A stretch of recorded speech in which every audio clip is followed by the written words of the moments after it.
So what is the script that you can use on landlords to get them to actually give you rent-to-rent deals? In this video, I'm going to be walking you through step by step the script that I've used and also my clients have used to get them hundreds and hundreds of deals. And trust me, you're going to want to know every single thing that I'm going to be talking about in this video right here. If you are interested in getting started off in rent-to-rent, or maybe you're someone that's struggling to get deals, this is absolute need to know information. So make sure you are sticking with me until the end. But look, if you take value from this video, make sure you're giving it a thumbs up. Without further ado, let's get started with it. Now look, the first thing I would say, when it comes to actually approaching landlords first and foremost, there's two ways to go about doing this. The first way is by obviously, calling them. You may be reaching out to them on OpenRent or Gumtree, and you may be arranging a call with them. So this is the first thing that you can do when it comes to pitching the landlord, is by calling them and then pitching the idea to them over the phone, which to be fair is what a lot of people do. The second way to go about doing it is, instead of you having a phone call with them and then pitching them on the call, you're arranging a viewing with them, you're going to the viewing, and then on the viewing, you're pitching them there and then.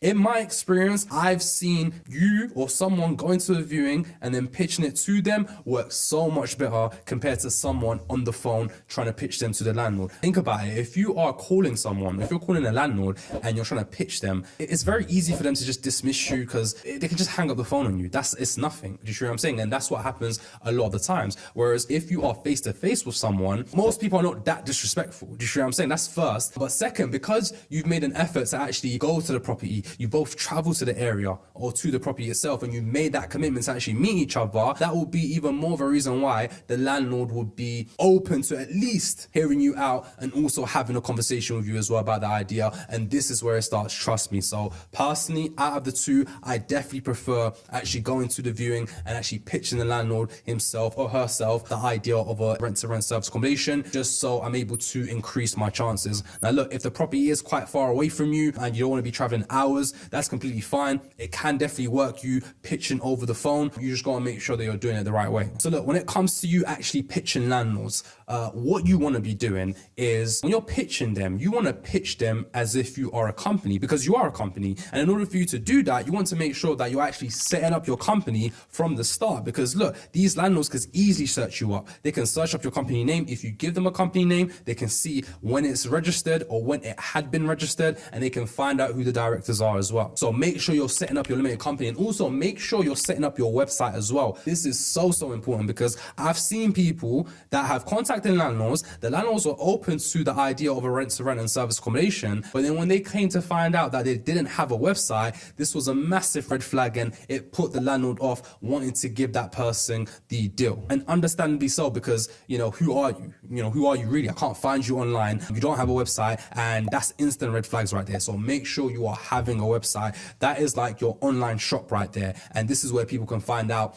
more information about your company, and it definitely shows a lot of credibility and establishes a bit of trust by you having a professional website as well. You can easily create one yourself by using platforms like Wix, GoDaddy, Squarespace, or if you want to get it to premium quality, then you can pay a freelancer on places like Upwork to create a website for you. Now look, once you've set up your limited company and you actually approach the landlords, what you want to be saying is, hey, Mr. Landlord, my company are the one that's interested in renting your property from you. Not yourself, but your company. There's a big difference between the two, and by you saying your company, it just demonstrates a certain level of authority that you obviously want to demonstrate. Now look, another thing that a lot of people get wrong, they would say, hey, look, my company are interested in renting your property from you, and we're looking to sublet it to other people, or we're looking to, accommodate people that are coming to the area, so forth and so forth. This is wrong. This is not how you want to go about doing it. First and foremost, you want to make sure, or you want to understand who the target market is. For example, I had many properties in the Canary Wharf area at one point,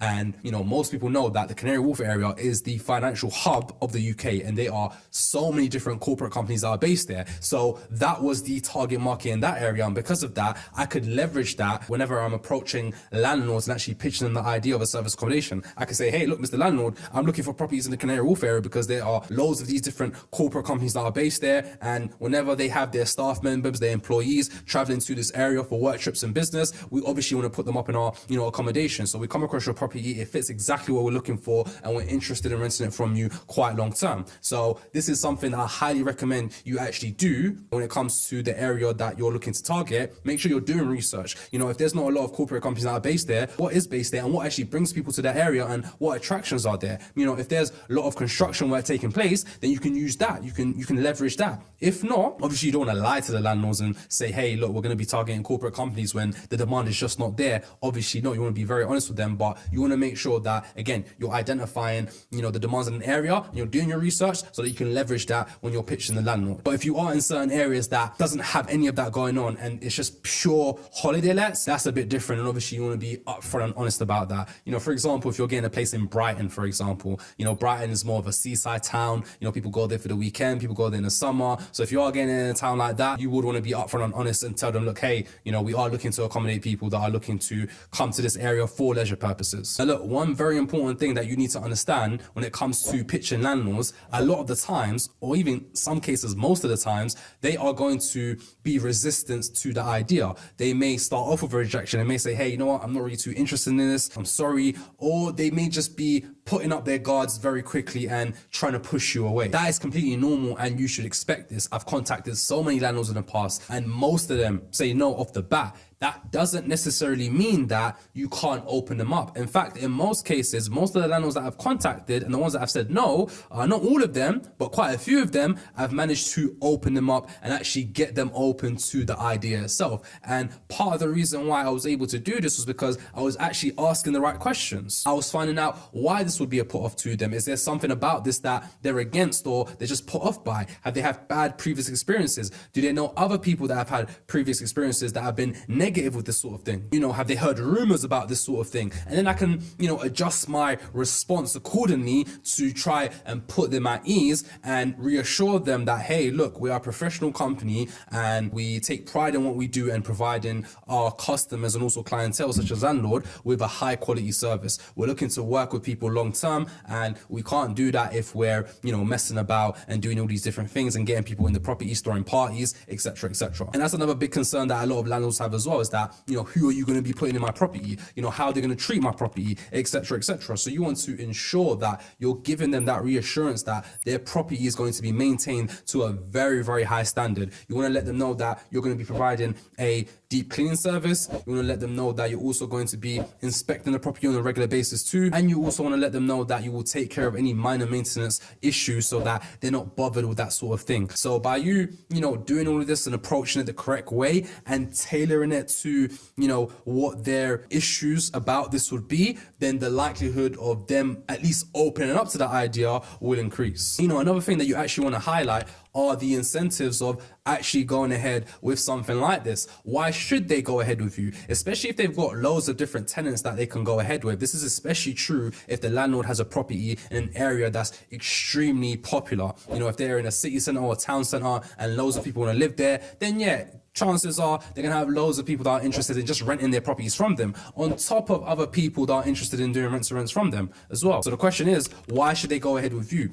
How can you make it worth their while? How can they benefit from doing this? And, some of the benefits involve you, for example, offering them a guaranteed rent service long term. Mind you, the usual minimum contracts that you should take on properties on a rent-to-rent is 3 years. And the reason for that is because you need to give yourself a little bit of time to actually make your money back, and the rest after that is complete profit. Usually you're looking at about 6 months to, recoup your costs. That is the average timeline. And obviously the rest after that is complete profit. But what I would say, by you saying to the landlord, hey, look, we're looking for something quite long term, up to 3 years, and we're going to be guarantee you the rent that whole time, that could definitely give them that reassurance that, they're not really going to have to get new tenants each and every time, deal with, changeovers, damages that potential tenants could leave to the property, etc., etc. But not only that as well, I actually mentioned some of these things before. You can let them know that you're going to be maintaining the property to a very high standard.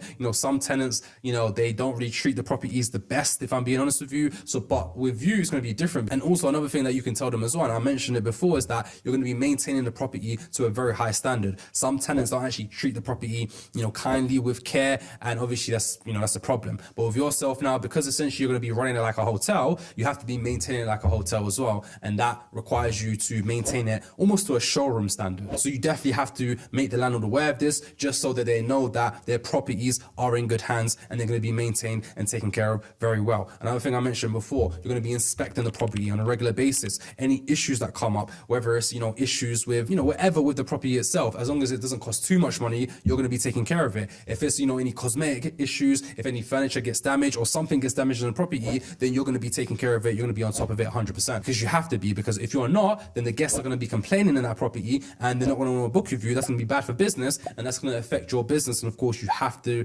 let them realize this and understand this as well. And also, during that 3 years that you take on the property, there's not going to be any gaps. There's not going to be any void periods. They are going to be receiving their rent 100% each and every time, each and every month. And that's very important to emphasize. So look, I hope you're taking value from this video right here. If you have, really appreciate it if you hit that like button. Also, if you're looking to learn more about Airbnb, service accommodation, rent-to-rents, property in general, this is your channel to be at. Make sure you're subscribing, because I'm putting content out there on a weekly basis. And also, if you want to learn more about how you can kickstart a rent-to-rent service accommodation business and how we can work together with you, and you want to inquire about our mentorship, click the link below in the description box, scheduling a call with us, and let's see what we can do to potentially help you out with that. But without further ado, I'm going to let you go. I'm going to let you do your thing, and I'm going to catch you in the next video.